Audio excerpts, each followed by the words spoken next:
And we are now on live. Good evening, good afternoon, good morning, everyone. Welcome to Chattering with Nicholas Vince. And this week I'm chattering with Sean Evans. I'd like to say hello, Sean. Hello, everybody. Thank you for tuning in, and I look forward to hearing your questions. Excellent. Thank you very much. And I have to apologize to everybody. You may hear the voice. Yeah, it's Craig described to me as a dowager duchess earlier on today, because as you can hear, folks, I have got a really nasty cold. So every so often I hear myself just creeping up a little bit like a nice squeaky teenage boy, waiting for his voice to drop. So my apologies if we get squeaks. Right, so I just before we get start with Sean, who's got some really fascinating stuff to share with us. I wanted to remind people that next week Liam Regan is going to be joining us. He's the director of a movie called Banjo, which he recently took to Cannes Film Festival as part of the marketplace. And I was talking to him for about half an hour the other day. It's a fascinating story and a real insight into the whole making of an independent feature film and what he had to go through to get to Cannes and be at Cannes, and his experience there and what he learned from it. So I think that's going to be very interesting for everybody. And he's just a lovely, charming chap. Everybody loves him. At least two people saying, you've got to get Liam on the show. He's such a nice guy, and he is. Following that, I've got some other nice guys, Gary Smart, Christopher Griffiths, and Kieran Nolan-Jones. These are the guys behind Leviathan, the Hellraiser documentary. Oh, and we're going to have a competition that week as well. I've got three. Yeah, imagine you can see three screeners, special screeners that were created for the cast for Leviathan. I've got three of those to give away, and I'll explain how you'll be able to do that during the show on the 21st of June. They're also working on the documentary You're So Cool, Brewster, the story of Fright Night, which stars Simon Bamford as Peter Vincent. Sean, have you seen the trailer for this yet? I haven't, no. I think you're going to have to send me a link straight after. I will do, absolutely. It's a great, I posted it the other day. He does a wonderful job. If you've seen Fright Night and you know Roddy McDowall doing Peter Vincent, it's absolutely superb. And he's made to look like Roddy McDowall playing Peter Vincent by Stuart Conran, who was one of the SFX runners on Hellraiser. So I've known Stuart literally since he was like a 16, 17-year-old. A really, really talented makeup guy who did Shaun of the Dead. And what else did he? I can't think what else he did as well. He's done some other stuff, but a really, really lovely guy. He's done an amazing job on that. So, and then on the 28th of June, I've still got to confirm this absolutely. I'm in negotiation, but I'm hoping that Tristan Risk is going to be joining me. But I will confirm that and get that up hopefully in the next week or so. Anyway, so that's enough of me blathering away. So Sean, I know you're working on one particular thing at the moment, which I know people are interested in, and that's Night Terrors. Tell me a little bit about Night Terrors, please.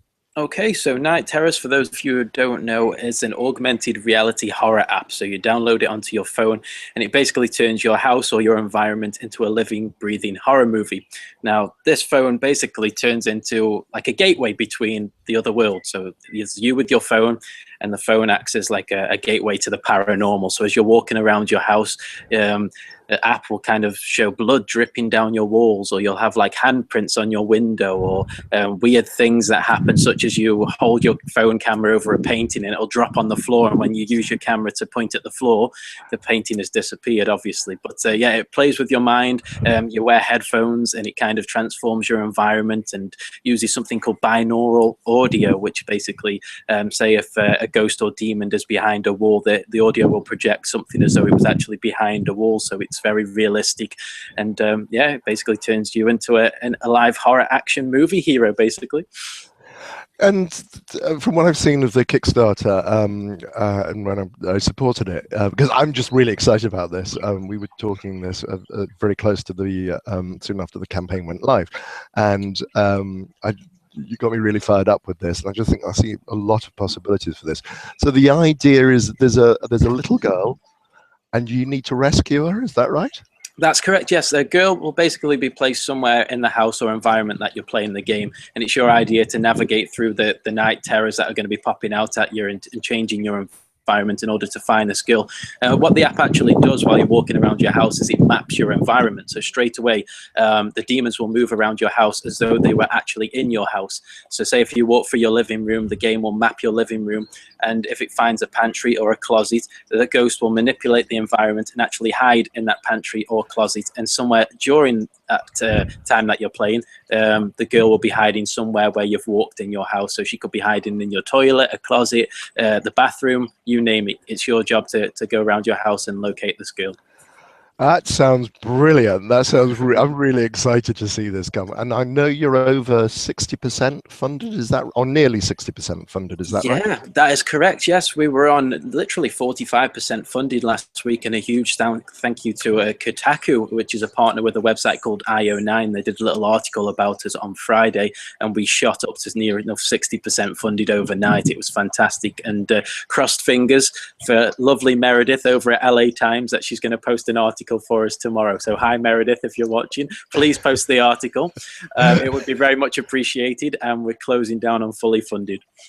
Brilliant. And so if people still want to get in, because you've extended this slightly, so this is basically becoming people's last chance to get involved as part of this initial Kickstarter.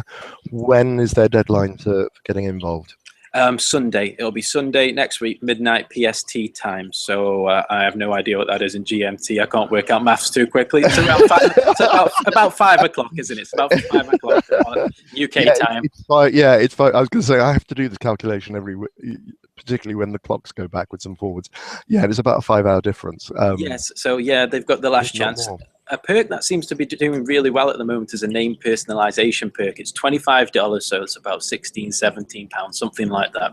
And basically, they'll have voiceover artists record your name. And when you're playing the game, you'll have your demons and this little girl calling out you by name to come and save her. Or the ghost will start playing with your head and start getting things into your head and calling you by name. So yeah, nice manipulation thing we've got going on there. And another perk we've got is a beta tester perk, so people can hop on board and play this game before it's released to the public. So a lot of people are getting excited over those two at the moment, and their pre-order is only $5, so lovely and cheap. I was going to say it's one of the most reasonably priced Kickstarters, because I was looking at somebody's film the other day and it was like $50 for a digital download. Really? That's unbelievable. I think it was with it. Or perhaps it was. Actually, no, it was $50 for a signed DVD, and I think you haven't got the digital download. You're asking me plus, international shipping for your thing. Yeah, no, that's too rich for my blood. But I think Night Terrors is going to. I'm really excited for this one, so I'm really looking forward to that one. And another one you're involved is Abnormal Attraction. Yes, that's correct. I'm not working on the crowdfunder, but I will be doing publicity and marketing for them. There's a production company over in New York called Fuzz on the Lens Productions. Now, when I worked on Fear Clinic, the movie, Fuzz on the Lens were quite a big part of Fear Clinic and kind of the making of it. And Michael Levy, one of my good friends over at Fuzz on the Lens, he actually did a role in Fear Clinic, the movie as well. So that's how we got to know each other quite well. And they've branched out from short films. They did a short film for my website, Back to the Movies, where they all climbed into a DeLorean and actually went through the history of movies. So they were being chased by dinosaurs from Jurassic Park. They were being transformed into various film scenarios when they climbed into this DeLorean. So one minute they'd be on a rooftop and they're acting out Inception. The next minute they're waking up and they're reenacting Titanic on the end of the ship. And it's a really good comedic short that these guys did. And now they're branching out into feature films. And because of the amount of people they've done work for, they've got such a big cast on board. They've got Malcolm McDowell from Clockwork Orange, Halloween, and Entourage cameos. They've got Ron Jeremy, the adult star, and a guy that I met over in LA, a very interesting guy that I met over in LA, might I add, and Eileen Dietz, who was on your show a matter of weeks ago then, Nicholas. Absolutely, yeah, and that was a lovely Eileen. I'm very fond of Eileen. Amazing lady. And I was looking, and there's Tyler Main is involved, and all sorts of people. So I think it's definitely worth checking out. Actually, I shall make a note for both of these. I should have done this before. Add links to the final video so that people can just follow these through. Okay, I'll get that sorted out so that we can put the links on so that people, if people are interested in these, please go and check them out, because do look like fun, the both of them. Yeah, okay, definitely. so definitely a lot of fun. yeah. So I think let's go back to you. And you mentioned back to the movies, then that Fuzz and Lens Productions. I've not seen that video. I want to see. That sounds like really good fun. So back to the movies. Start. How did this? I mean, it's a great name, but how did this all become about? Basically, it was around. It was actually around 2012. I was working at a company that made casino machines. I was actually building roulette tables for casino companies, and literally a week before, these guys had made all the tables for Casino Royale, or they were commissioning them and they had them in the office because Casino Royale was made just a little bit before then. But yeah, they kind of got me interested. I mean, a lot of people there were working on the movie stuff, and at college I did a lot of marketing work. I did a lot of branding work, so I'd work with a company in Leeds who'd send me Dr. Pepper cans or Coca-Cola cans or New Lynx fragrance, and I'd go out in college, promote this thing, and hand out free samples and stuff like that. Really, you know, face-to-face marketing and that sort of stuff. And when I left that casino company and I got another job, my girlfriend at the time said, "Why don't you do the stuff that you did in college and kind of apply it to movies? Because you're such a huge fan of movies." I think she was fed up of me going down the local HMV store and buying about 10 movies every week. So yeah, what turned into an empty bedroom was now a bedroom full of around 2,000 DVDs. So I think she was just getting a little fed up, like, "Sean, sell them, put money into your business, and let's see how we do." So yeah, that's kind of how the idea came about. And it was around the time of my 21st birthday as well. And I thought I'd reach out to celebrity stuntmen, actors, actresses, and see if I could get birthday videos celebrating my 21st. I didn't think anything or anyone would reply whatsoever, but I thought, why not? It's worth a try. So I sent out loads of emails to agencies, press people, to celebrities directly.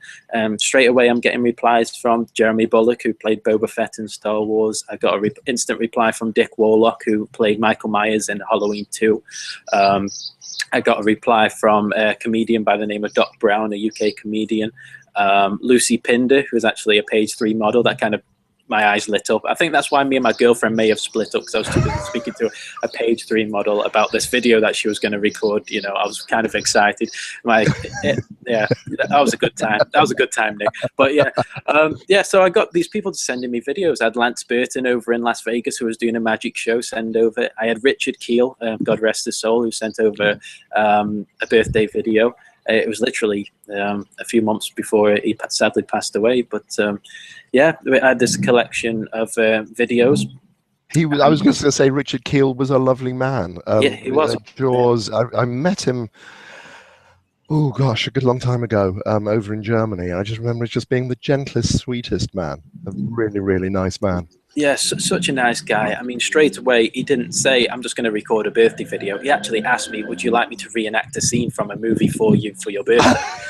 Oh, wow. Yeah, and straight away, I was like, okay, this guy had a cameo role in Happy Gilmore with Adam Sandler, where he gets a ball struck off his foot by Shooter McGavin. I can't believe I still remember the character's name in Happy Gilmore. So Shooter McGavin has to hit the ball off his foot because it's awkwardly landed on there. And it basically, Richard Keel threatens him, saying that he'll see you in the parking lot after the golf tournament.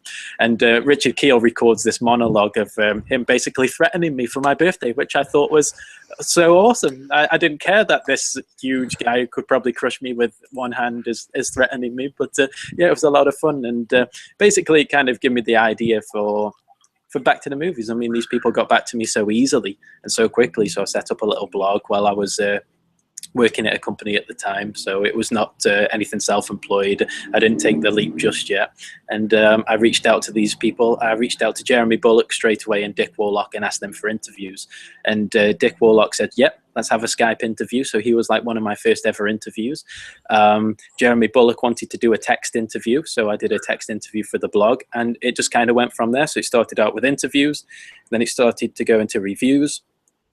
And then once I got more of a presence on social media, people were approaching me to kind of publicize their films. And the more people were approaching me to publicize them, I was thinking, why don't I start up a social media marketing company and market them properly? So I'll dedicate more time, because I was getting so many people saying, can you post this? Can you post this? Can you post this? That I felt as though as soon as you post something, it's out there in the ether. But if you've got quite a small target market, then not many people are going to see that. So I kind of chose the projects wisely, chose the interviews wisely, and focused on them solely for, say, through 2 weeks, 3 weeks. And then it just kind of evolved. So it evolved from social media work, and yeah, it's just snowballed ever since into all the other stuff I can talk about when you ask me the next question, Nick, because you were really anxious to ask me another question. I was just listening to, I think it's probably a pigeon cooing in the background, actually.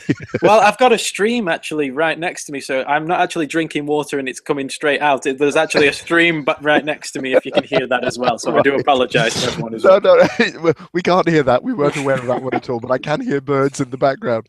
I feel like I'm promoting a film, like it's kind of like a tropical paradise. I have to say, it does look Hollywood. I looked at you there with your sunglasses on, and I thought, really? He just looks as if he's by a Hollywood pool. We could probably tell people this and they might believe us. If I turn the camera around, there's like 10 crew. There's my agent over there.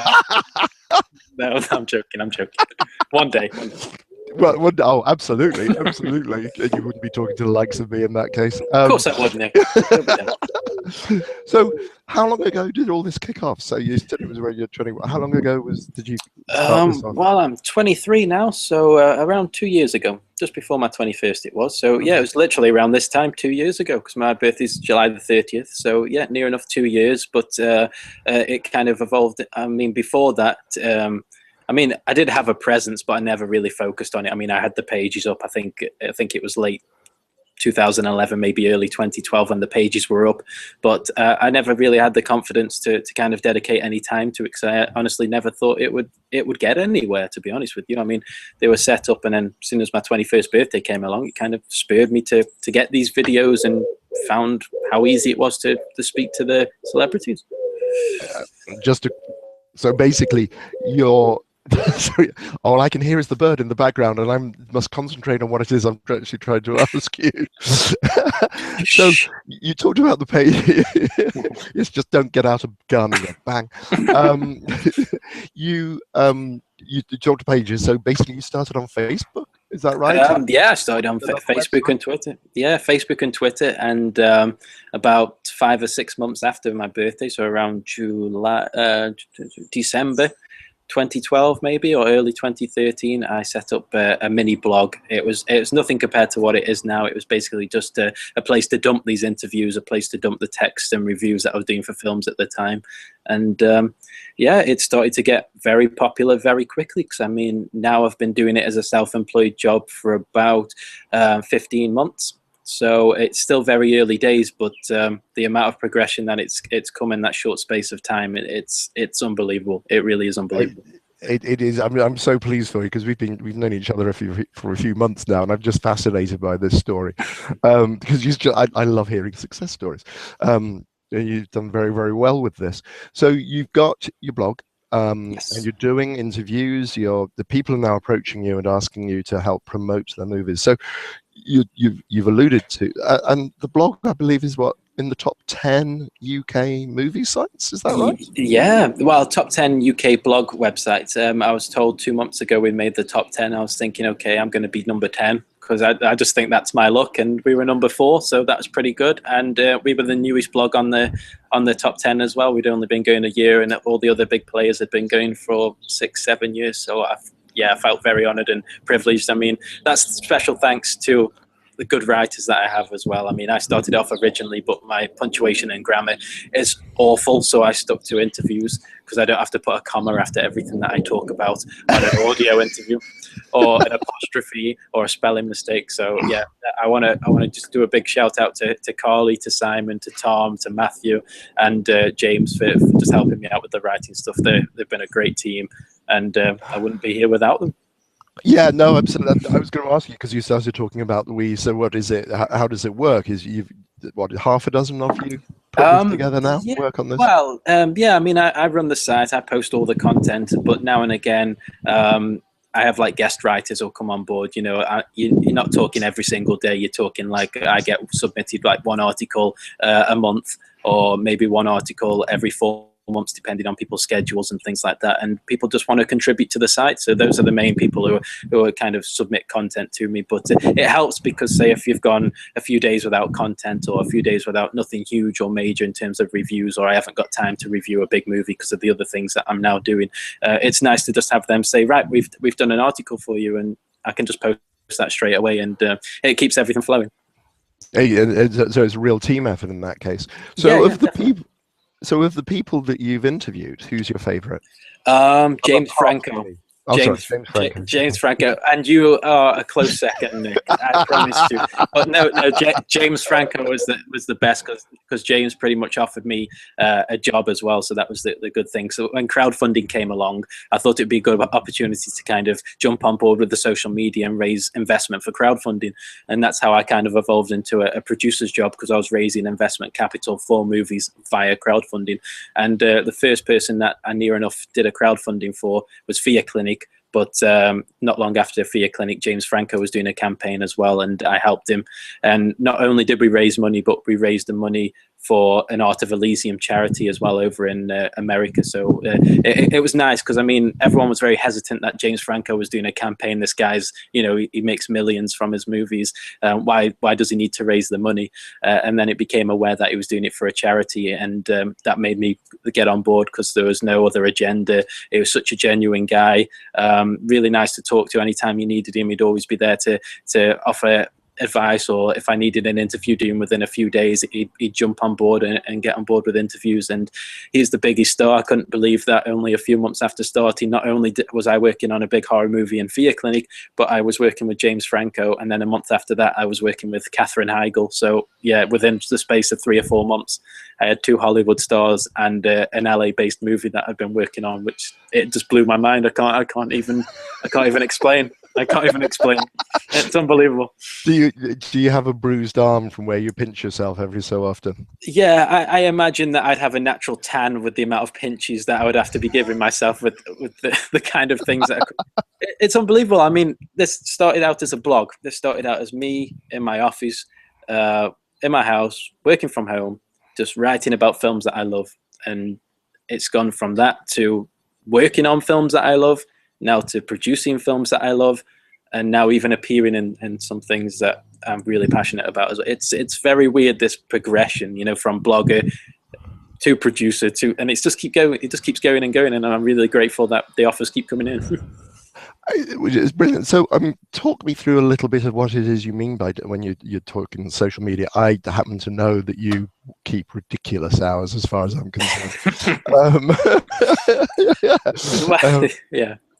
So, what is it you actually do when you're behind a campaign, or kind of, you know, without giving away any trade secrets? Just what is it that you're doing? Yeah, I mean, it all depends. I mean, I like how you said the long hours. That's exactly what it is, Nick. That's probably why I'm wearing sunglasses as well. It's not because of the sun. It's because I look like a panda underneath the glasses, and I just didn't want to embarrass anybody on your wonderful show. So, basically, the gist was, you've got your normal movies that approach you. They've got funding in place. They've got cast attached, and they need someone to manage their social media. Studios, Universal, Paramount, Sony, they've got all their in-house marketing. They've got the money and the budget to put into their campaigns to build their social media. That's totally fine. Independent people do not have that luxury. So they either outsource it to a production company, or they'll find independent people to do it and help them out as well. So I get approached to say, Sean, right, I need you to run the page for 3 or 4 months. These are the targets you need to hit in terms of followers. This is the kind of content we need you to post. And sometimes people are giving me the flexibility to source my own content. So I get sent a script, and I'll take segments of the script that I'm reading and find the marketable elements. So say, for example, a thriller movie, it's got a bank robbery scene. We can do a top 10 bank robberies of all time post on Facebook, or as long as it links to stuff that the movie is about and it's relevant, then it's perfect for pre-production. As soon as you get into the production, you can announce your cast, your on-set photos, your behind-the-scenes interviews, your little plugs and things like that, and then start getting press. So yeah, it starts off as social media, works into press, then it works into advertising, publicity stunts if the budgets are there. The rest is, you know, your interviews, your junkets, your post-production marketing, keeping your fan base. And basically what I do, because of the long hours, is I put the dedication in to speak to the fans. So I see a lot of big studio pages. People are asking them questions every 5 minutes. Nobody's getting back to them. It'll just keep tallying up and tallying up. Whereas everybody who comes into a page that I'm running, if they're asking a question, I get back to them as soon as I possibly can. It kind of gives it that, you know, that personalized touch that it kind of connects the fan to the film. And I mean, as a fan myself, I've always wanted that sort of connection to a movie and to feel as though I'm a part of it. So that's what I tried to do. I just tried to link the fan to the film and just make them feel more a part of the journey. And that's what it's all about. And they'll enjoy it for you and hopefully thank you for it at the end. Yeah, no, I think you're absolutely right. I think this is and I completely understand why you spend a huge amount of hours, because there are an awful lot of people asking questions, and you know you're going to have to perhaps do some research if you don't know the question off your head, up the top of the head, or you know, etc. Okay, so I want to wind. This is very interesting, but I'd like to wind us back to some of the projects that you've worked on. Before we come to Fear Clinic, you mentioned to me the other day, Mouse X. What did you do on? This is a short film. Yes. What did you do on Mouse X? Mouse X was a crowdfunding campaign directed by Justin Tagg. It was a sci-fi movie where basically a man wakes up inside a room, and the room is kitted with a chair, a lamp, very basic equipment. He doesn't know how he's got there. And there's a mouse hole in the actual room, and he's trying to follow this mouse. And when he follows the mouse, he discovers that he's in a corridor, like a testing facility, where there is clones of him in every single room, waking up in the exact same predicament as he was in, and he's wondering why, who's behind it, what's going on. So it's a nice little sci-fi movie, and they were crowdfunding. I worked with Justin on the crowdfunding campaign and getting it popular. It got fully funded. It did a big festival run. It did very well. And hi, Justin, if you're watching. I've seen the movie. I'm not sure. Is it? I know I've seen the movie, and I can never remember sometimes whether I'm given given private links and passwords. But if you have a chance to watch Mouse X, it's a short film. It really is very, very beautifully done. Amazing, really high production quality, and just a very good story. Just a very good story. So, Fear Clinic. How did you get involved in Fear Clinic?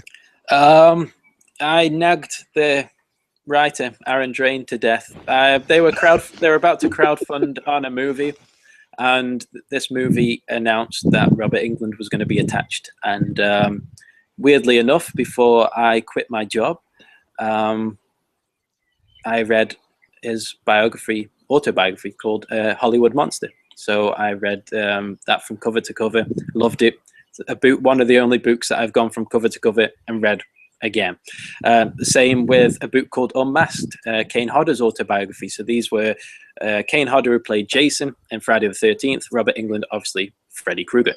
So these were the two books that kind of influenced me, that kind of had a big impact on my life. And when they announced that Robert Englund was attached to Fear Clinic, funnily enough, Kane Hodder was attached to the web series that they were making the feature of. So I was thinking, okay, this might be fate.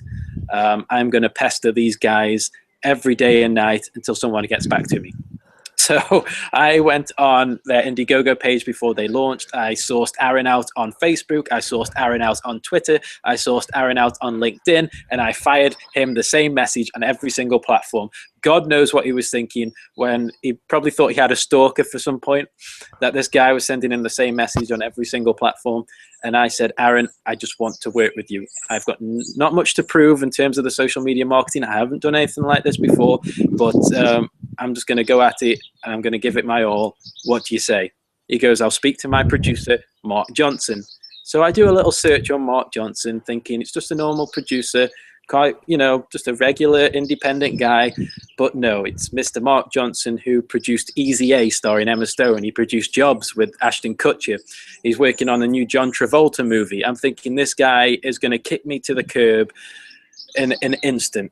I have got nothing to prove. I've got no experience, and this guy go for me. Aaron gives me a Skype call at about 11 o'clock at night. Sean, Mark's going to take a chance on you. Let's do a crowdfunding campaign. I cannot even explain the amount of partying or celebration that I did when this news came through. But the fact that literally a month after quitting my job, I'd got a big independent film with Robert Englund. I can't even put it into words, Nick. The feeling was just, it was just amazing. Yeah. Just amazing. Yeah, no, I understand those moments. I understand those. It was like the moment I discovered that I was actually on a not on an LA Hollywood scale, but just independent recently, when I discovered that I was going to be working with Reece Shearsmith and Jonathan Rigby on Borley Rectory for Ashley Thorpe.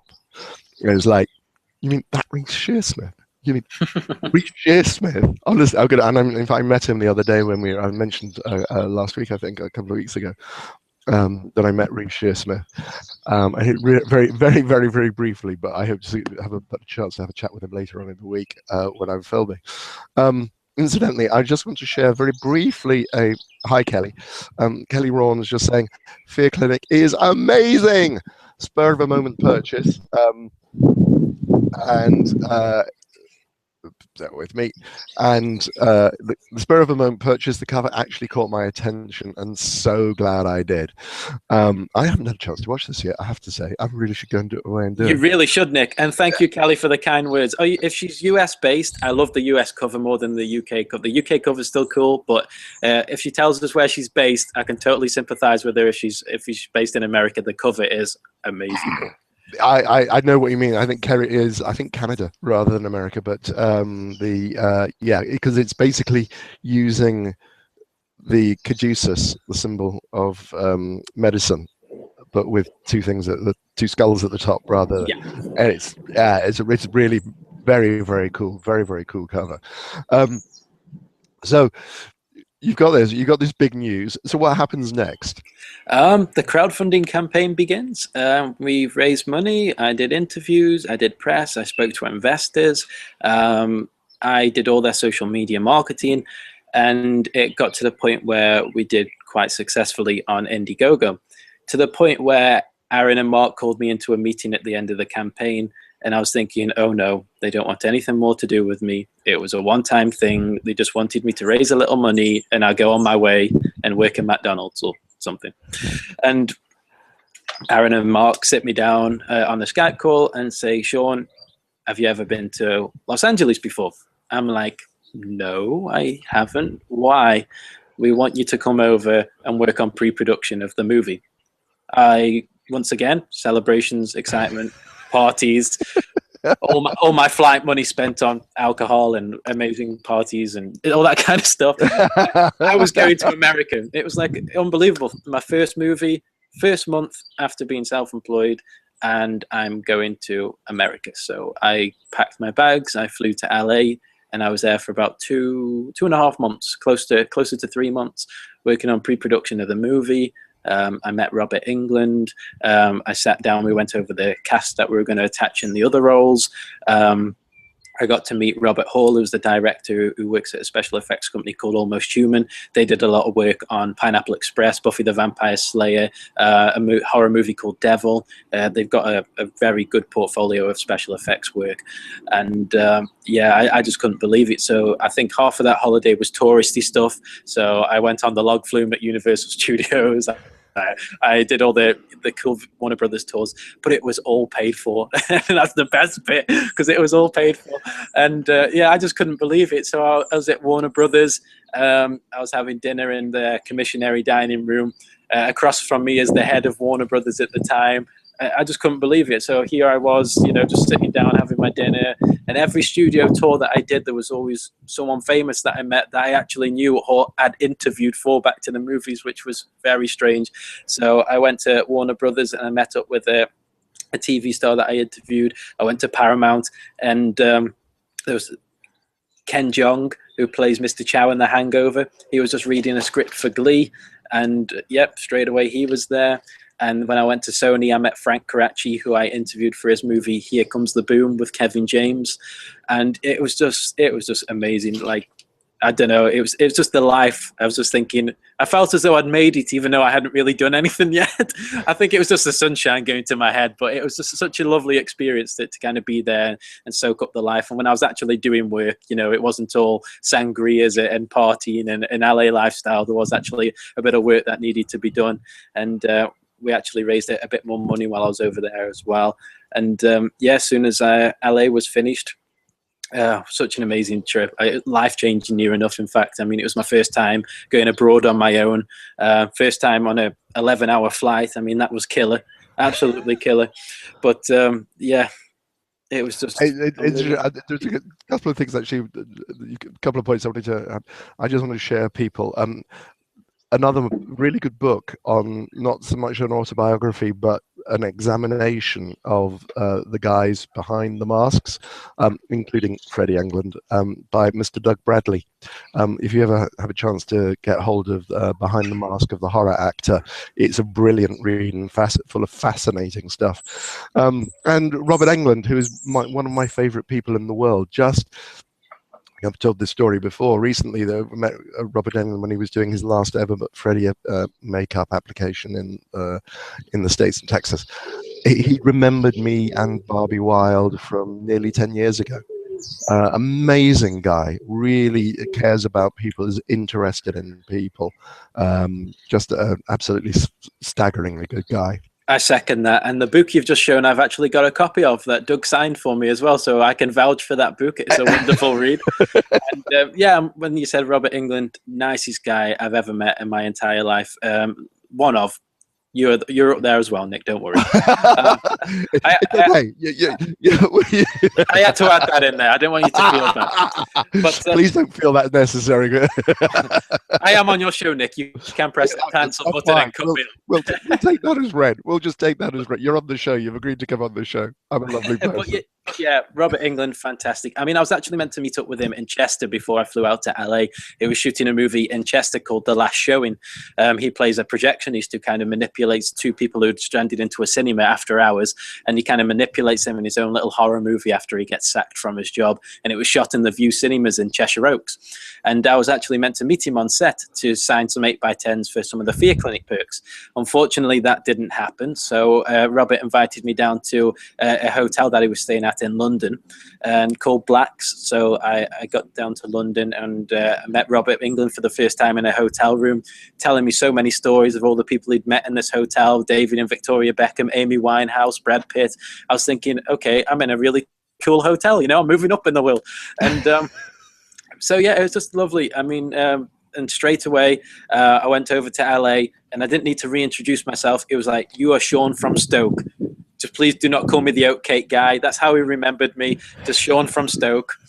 And yeah, ever since, every time I see him, he's like, it's Sean from Stoke. And then we just hang out. We all went out for dinner when he was confirmed on board Fear Clinic. And the stories that guy has, he could write another 2 or 3 more books. Really good. One of the things is going for. I once had, when I first met Robert Englund, it was with Doug, and Doug and Robert had done a film called Killer Tongue, I think, which stars some very strange people, and I've never actually managed to get hold of it on DVD. Doug recommends it's probably one of the most dreadful movies in the world, but once you then talk to Screw-It during a panel at a convention, and the entire audience and us just said, we want to see this now. This sounds absolutely weird. Absolutely amazing, because Doug and Robert know each other very well, and yeah, and it's great. You just sit down with him for dinner. You don't need to worry about conversation. Robert's going to just tell you stories, basically, and they're fascinating and hilarious and intelligent stories.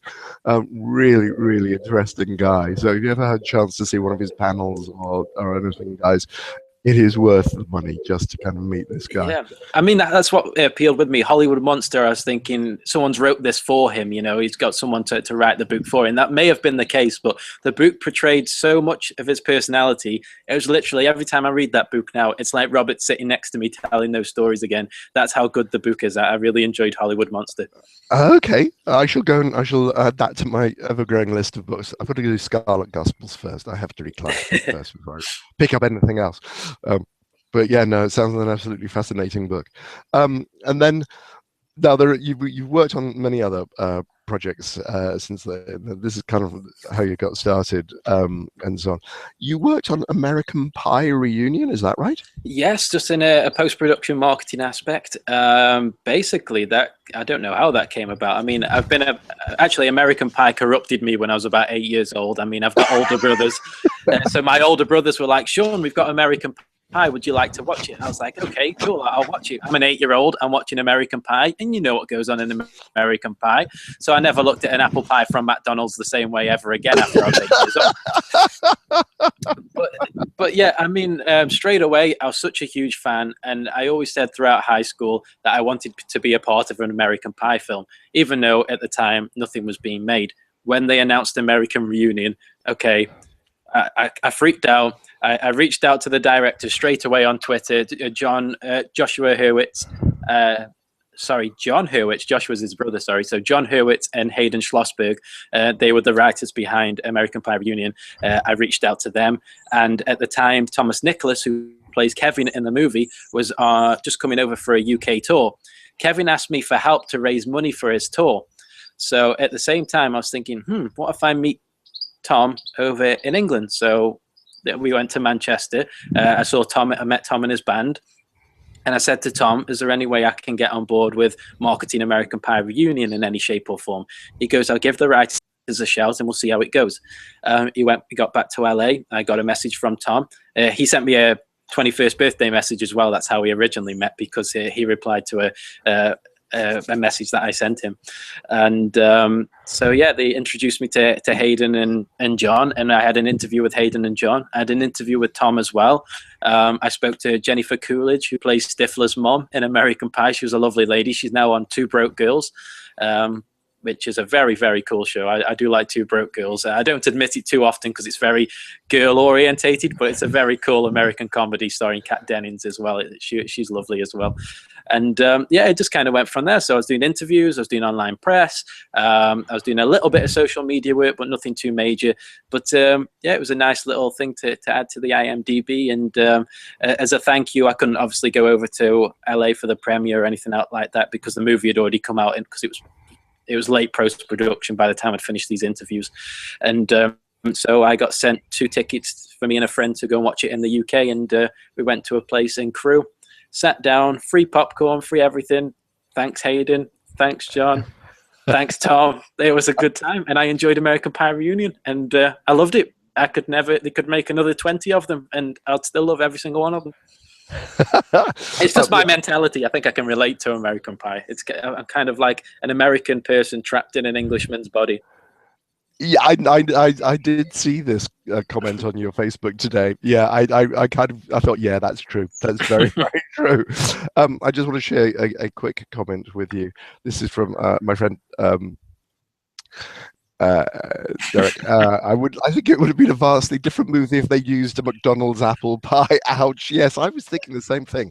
That burns. There is a scene in that movie. Where they're outside, I think it's a hot dog cafe, and they're asking like, what kind of pie was it, McDonald's or homemade? And I think that line is absolutely fantastic, because actually bothering to ask him kind of what pie his preference would be to have sexual intercourse with. So I think that's a very cool little line from the movie.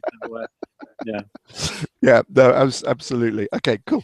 So we're about a quarter of an hour before we're finished. So I'm going to, I know we've got quite a few people watching this. I'm going to, if you were logged as going to watch or watch the show yesterday, I've added you to a list of people. I'm going to be sending out invitations if you wanted to come and join us live.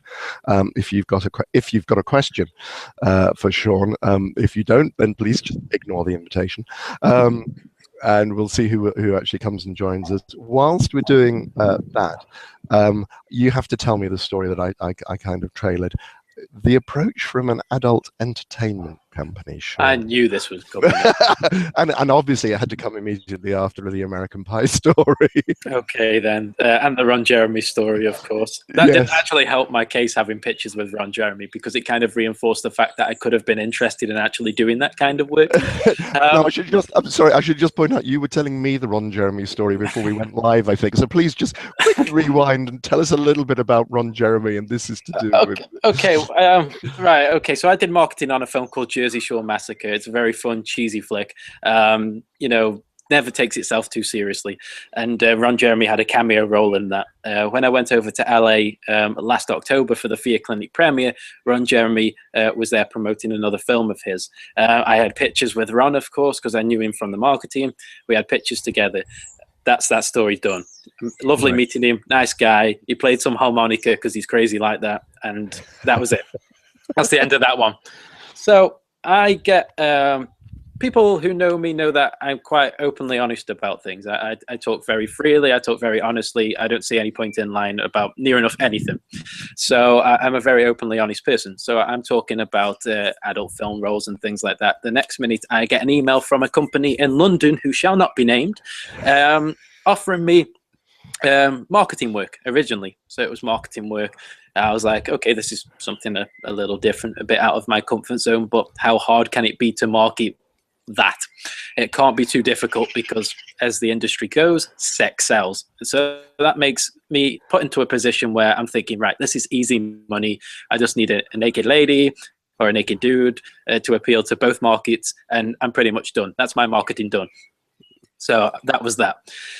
Next minute, I get a letter through the post of a contract. It turns out that the contract is from an adult company who are not only offering me marketing work, but they are offering me a chance to star on camera, fully out there to the world, my skinny self, butt naked, doing what I need to do to earn some money. And yes, they saw my picture with Ron Jeremy, thought that I was already in the industry, and then offered me the contract as a consequent result of that, for which I was thinking about for all of 2 seconds until I said, no, this will ruin my career for life. I am not Jackie Chan.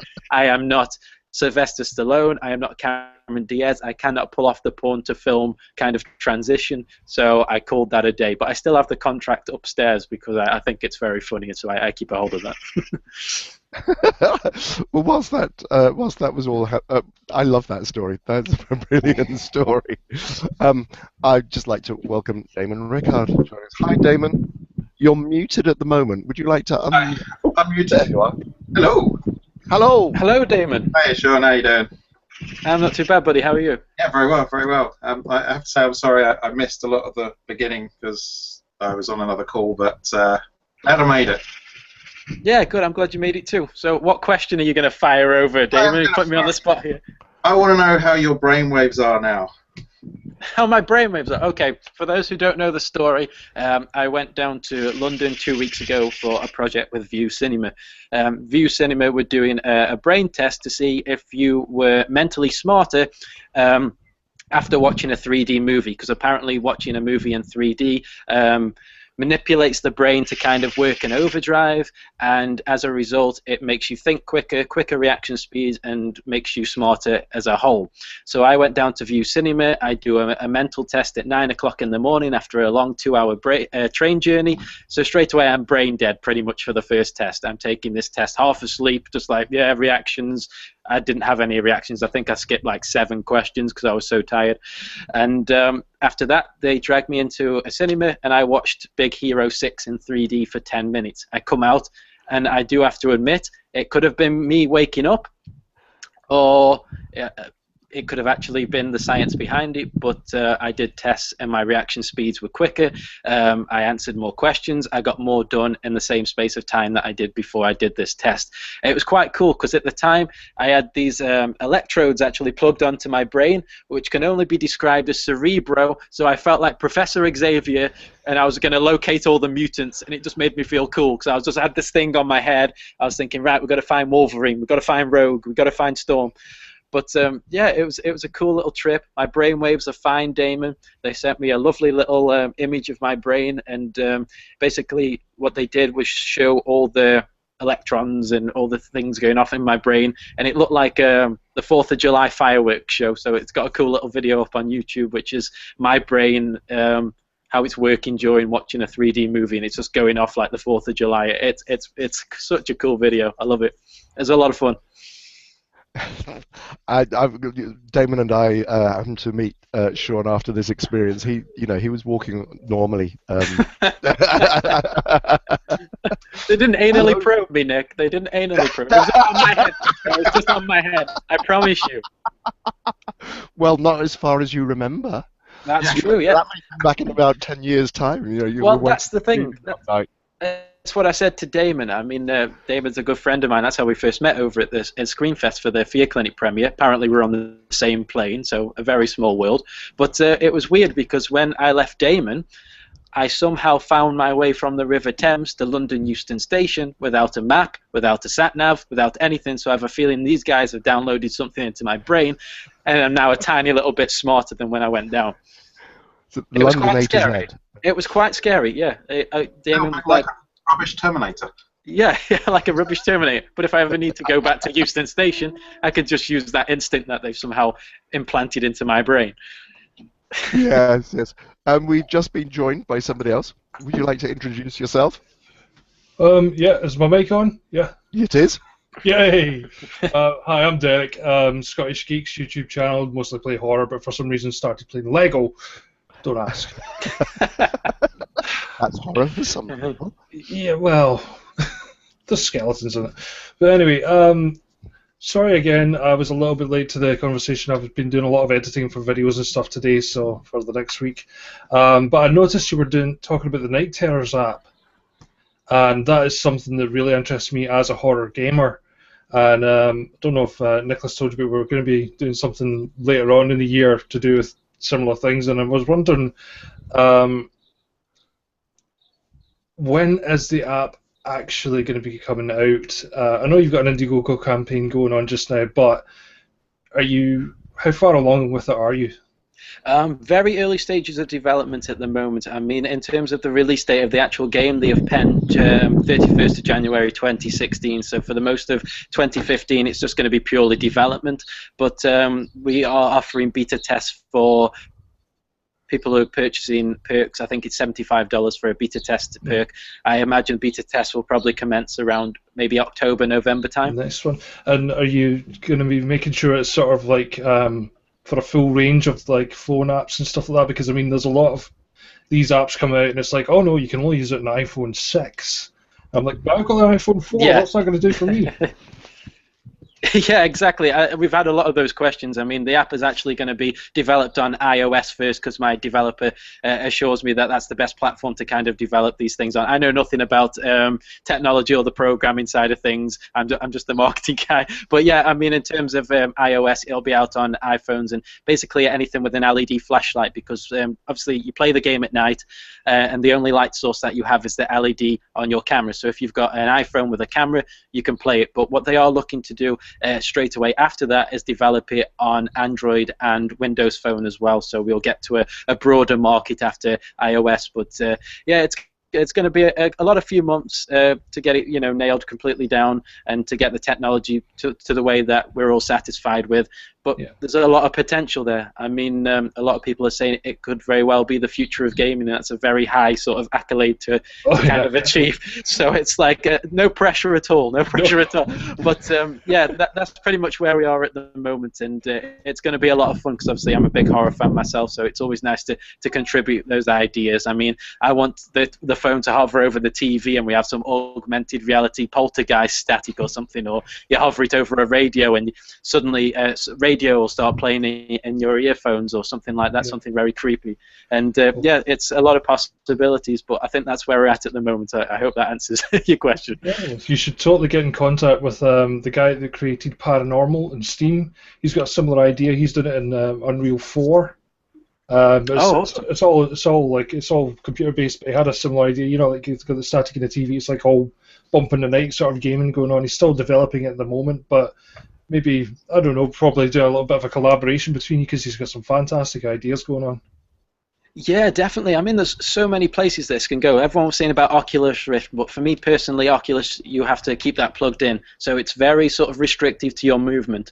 I think with things like Google Glass or maybe new technologies that come out that are similar to Google Glass, we could may well, it's quite high thing to say or to achieve, but I basically want to turn it into 13 ghosts, where they put these glasses on and instantly they can see these ghosts, they can see these demons. That could possibly be the future. They've got these new things that were actually on a Kickstarter or Indiegogo campaign. I can't remember if it actually went through. It was like Oculus Rift, except what it was a sort of glass. It was like a mask you put on your face, and it had a section for your phone to go in. Yeah. And then it was just you could just put your phone in, and you would see it all in 3 dimensions. Oh, that sounds fantastic. A lot of people are saying Google Cardboard as well, because we had a lot of messages from people who are worried that they were going to smash their phones from playing this app. So we're either going to get a nice phone case or implement it with Google Cardboard. We'll find a solution to that. But it's nice that people... Yeah, it's nice to think that we may be responsible for a lot of breakage claims. So I can see a lot of insurance companies are going to love us in the future. Yeah, no, yeah, I can see lawyers just rubbing their hands with glee at that kind of statement. Yeah, all you need is one jump scare, and the fragile iPhone screen will crack very quickly, or if you drop it down the stairs. So yeah, I'm quite nervous about that, but I'll let the lawyers handle that one. I'll just sit back and watch that unfold. I just want to make a couple of points. The reason why people start on iOS is just because it is an absolutely stable platform, and Apple know exactly what their platform is doing. With Android, there are lots of different versions of Android, so it's much easier to develop on iOS, which is why you see so many of them being done that way. Andrew Murray has just tried to join us. Andrew, I muted you because I can't see you, and I wasn't really getting proper sound. But if you... I can just see a kind of brown patch, Andrew. It's almost as if... I think he's maybe got his phone on the table. There we go. Now that's better. Andrew, would you like to unmute yourself? If you can work out how to unmute. Unfortunately, and Andrew has unmuted himself. Andrew, would like to say hi? Hello. Hello. Hi, Andrew. Do you have a question for Sean? No, I'm sorry, I don't. Oh, okay. All right. Well, you just sit there, mate, and you just join in the conversation as it were. Thanks for joining anyway, though, Andrew. Yeah, absolutely, Andrew. Well done, mate. We're actually coming down to the end of the show anyway, but there are a couple of other things I did want to touch base with you, Sean. Cara Delevingne? Yes, that lovely, lovely model. Oh, the stories I could tell you, Nick. Yes.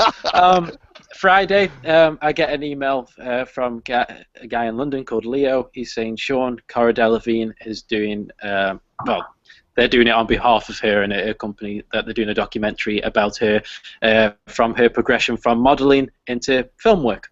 So I'm thinking, okay, this is a cool opportunity. Why are you talking to me? Do you want me to post a press release?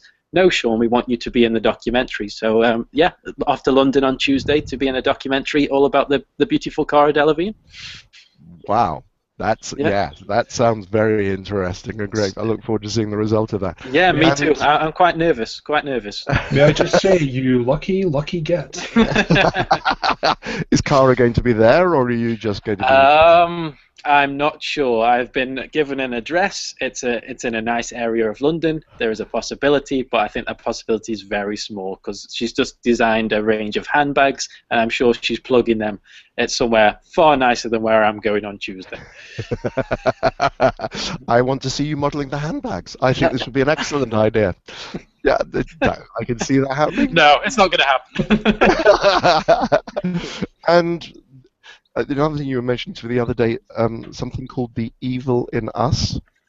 Yeah, The Evil in Us was a crowdfunding campaign that I worked on. Guys based over in Canada, and The Evil in Us was actually premiered at Cannes Film Festival the other week.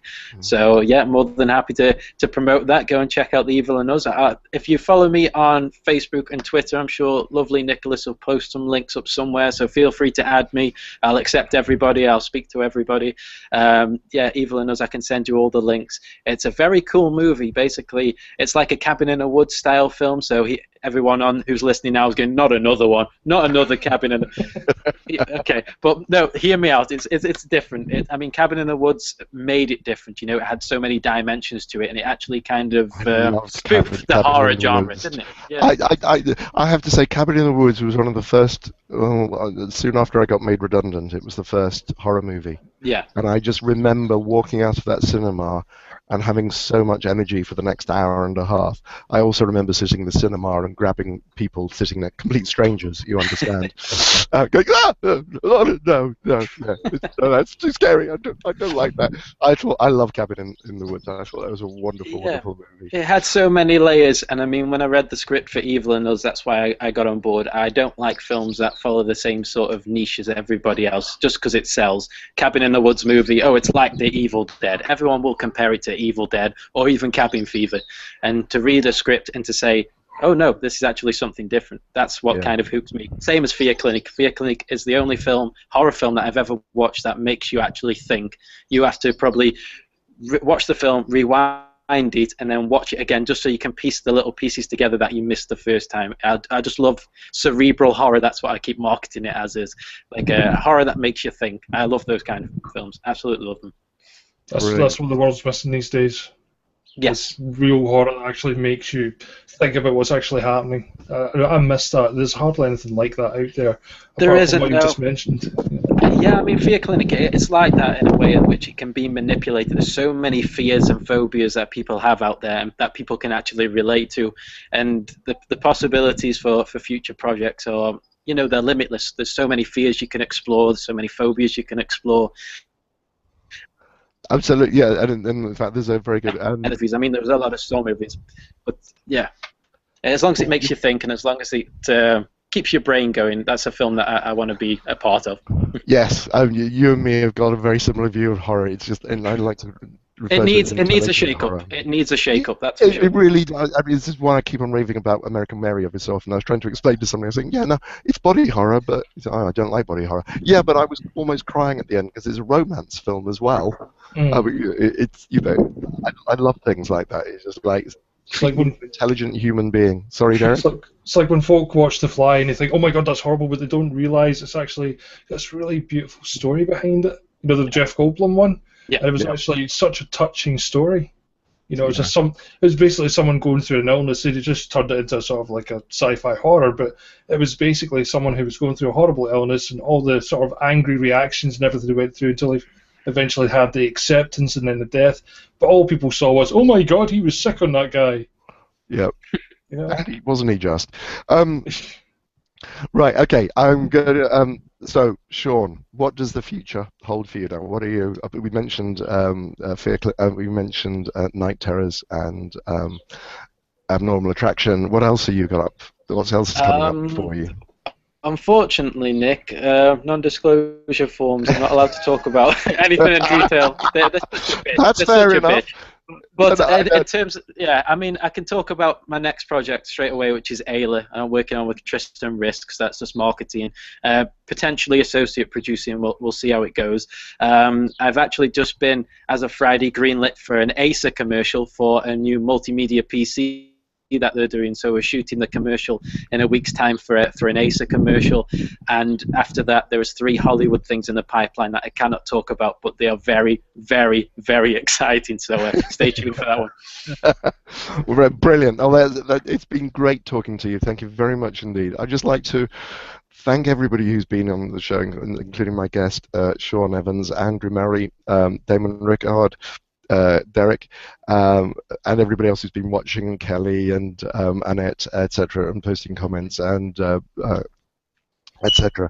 I would just like to encourage you to subscribe to my YouTube channel, because then you'll get to know about these things and have a chance to watch these things if you don't actually manage to make the show.